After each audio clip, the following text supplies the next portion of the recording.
নমস্কার বন্ধুরা, কেমন আছেন সবাই? আশা করি সবাই ভালো আছেন। আর আপনাদের ভালোবাসা আর আশীর্বাদে আমরাও খুব ভালো আছি। তো আমি হেমলতা আর পাহাড়কলি কুসুমকলিতে আপনাদের আবারও একবার স্বাগত। কুসুমকলি হোমস্টের পক্ষ থেকে আপনাদের সবাইকে জানাই মনসা পূজার শুভেচ্ছা, প্রীতি ও ভালোবাসা।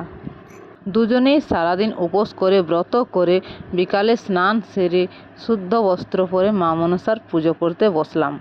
আমাদের আবার নিয়ম আছে, নতুন মাটির হাঁড়িতে করেই ধান ভেজে সেই ধানের খই থেকেই মা মনসার পুজো হবে। তো বন্ধুরা, আমরা মা মনসার পুজোতে ভোগের জন্য কি ব্যবহার করি চলুন আপনাদেরকে জানাই। ধান থেকে যে খই হয় সেই খই আমাদের মাস্ট, সেটা লাগবেই মা মনসার পুজো করতে গেলে। সঙ্গে লাগবে 8 রকমের দানা শস্য, তার মধ্যে ভুট্টা তো লাগবেই মাস্ট। তো যাই হোক বন্ধুরা, সব কিছু রেডি করে নিয়ে বসেছি পুজোয়। তো এই যে আমার কর্তামশাই স্নান সেরে এসে ঠাকুরের মতো শুদ্ধ বস্ত্র পরে সাদা ধুতি পরেছেন ঠাকুরের মতো, আর এই পুজোয় বসেছেন। প্রতি বছরই উনি পুজো করেন, কিন্তু কোনো জিনিসই ওনার মাথায় থাকে না, সব কিছু ভুলে যায়। প্রতি বছরই সব এক এক করে বোঝাতে হয়, তারপর কি করব। তো তাই সামনে বসে ওনাকে সব একটা একটা করে দেখিয়ে দিচ্ছি। পুজোয় বসে ছোটোবেলার কথা মনে পড়ে যায়। ছোটোবেলাতে কি হতো, এই যে পুজো মা মনসার পুজো হবে, পুজোর জন্য দাঁড়িয়ে থাকতাম কখন পুজো শেষ হবে আর কখন ভোগ খাবো।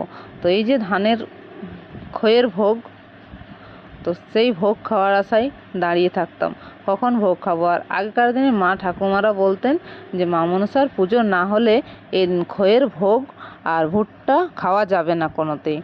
তো তাই পুজো না হলে তো খাওয়া যাবে না, সেই পুজো শেষ হওয়ার অপেক্ষায় দাঁড়িয়ে থাকতাম। তো হঠাৎ মাঝে মাঝে সেই ছোটোবেলার কথা মনে পড়ে যায়। আর এই কর্তামশাই আমার ভীষণ রাগী, ওনার যদি একটু খিদে পায় তাহলেই তিনি প্রচণ্ড রেগে যান। তো যাই হোক, আজকে কিন্তু রাগারাগি করেননি, খুব খুশি মনেই মা মনসার পুজো করছেন। আর মা মনসার যাই হোক, যেমন মনেই পূজা করুক, জয় মা মনসা ওনার পূজা স্বীকার করুক, এটাই প্রার্থনা করছি আমিও বসে বসে। আর এই যে পুজো করছি, এটা তো আর একা একা পুজো করা যায় না, বা একা একা ভালোও লাগে না। তো আমার যে এতগুলো বন্ধু আছে সবার সঙ্গে শেয়ার করার জন্য আমি একটু ভিডিও করতে চাইলাম। তো তাতেও উনি একটু রাগ করলেন, কারণ সব সময় ওনার সোশ্যাল মিডিয়ায় আসা পছন্দ নয় একেবারেই। আমাকে রাগালেও আমি কিন্তু শোনার পাত্র আজকে নয়। আমি ভাবলাম না, আমি তো আর একা পুজো করব না, আমার যতজন সদস্য বন্ধু আছে, যতজন আমার ইউটিউব ফ্যামিলি মেম্বার আছে, সবাই আমার এই পূজায় অংশগ্রহণ করুক। তো তাই আমি ওনার কথা না মেনে ওনার ক্যামেরাটা তুলে দিলাম আমার একটি ভাসুরের ছেলের হাতে, যে বাবা তুমি একটু ভিডিওটা করে দাও আমাদের। তো যাই হোক বন্ধুরা, রাতের অন্ধকারে তোলা ভিডিওটি কেমন হয়েছে অবশ্যই কমেন্ট করে জানাবেন। ভালো লাগলে লাইক করবেন, আর আমার চ্যানেল নতুন হয়ে থাকলে অবশ্যই সাবস্ক্রাইব করে সঙ্গে থাকবেন। কিন্তু বন্ধুরা, অন্য বছরের ন্যায় এবছর মনসা পুজো খুব একটা ধুমধাম করে হলো না, খুব একটা আনন্দও নেই। কেন বলুন তো? যারা এই মা মনসার ঘটবাড়ি নিয়ে আসে, ওনাদের ফ্যামিলিতে একজন মারা গেছেন, তাই ওনারা এবছর বলতে আজকের দিনে মা মনসার ঘটবাড়ি নিয়ে আসেননি। পুজো করবেন হয়তো অন্য কোনো দিন করবেন, কিন্তু আমরা যেহেতু এই আজকের দিনেই করে থাকি, তাই আজকে এই পুজোটা করে নিলাম। কিন্তু যেহেতু মা মনসার ঘটবাড়ি আসেনি, তাই মনটা একটু দুঃখই থেকে গেল।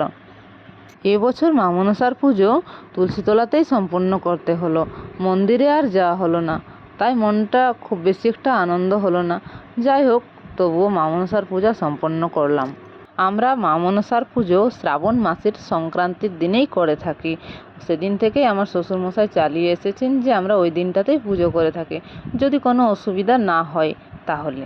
সপরিবারে সবাই যদি সুস্থ ভালো থাকে তাহলে আমরা ওই দিনটাতেই করে থাকি। তো বন্ধুরা, আপনারা কোন দিনটাতে মা মনসার পুজো করেন অবশ্যই কমেন্ট করে জানাবেন কিন্তু। আর মা মনসার পুজোর জন্য কি ভোগ ব্যবহার করেন অবশ্যই জানাবেন। পুজো চলাকালীন শঙ্খ বাজাতে হয়, তো তাই শঙ্খটা বাজিয়ে দিলাম। আর আমার শঙ্খ বাজাতে খুব ভালোও লাগে, শঙ্খের আওয়াজটা খুব মিষ্টি লাগে আমার।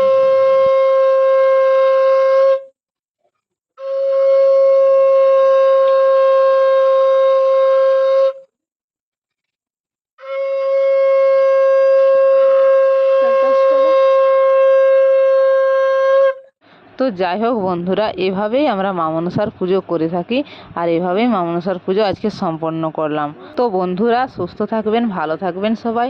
দেখা হচ্ছে পরের ভিডিওতে। মা মনসা আপনাদের খেয়াল রাখুক, সুস্থ রাখুক, ভালো রাখুক। জয় মা মনসা।